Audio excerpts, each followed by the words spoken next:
Hey guys, here's a quick video to show you how you can add your own soundtrack to the moddable platformer. So I have the assets folder open in the files in the bottom left. I'm going to minimize that just to show you I have this Laser Groove song file from creator Kevin MacLeod, and I'm going to drag that into the assets folder because that's going to be my song. Hopefully it's there. Oh, there it is. Yep. And then all I have to do is have a place for it so that it plays in the game. So that's a node. So like many things in Godot, that is a node. We have a node for that. So I hit on the main scene. I'm going to press Control A, or on the screen I'll show you by pressing the plus button.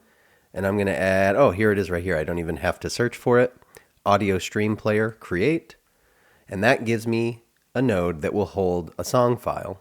So I have Laser Groove down here. I'm going to use let me move myself again just to show you this very useful down arrow, QuickLoad.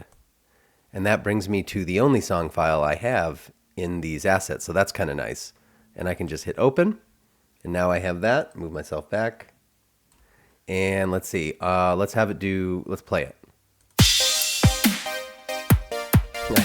Okay. Love it. Okay, so we just want to set it to AutoPlay. I believe that will do the trick. And let's hit play on the whole game. Nice.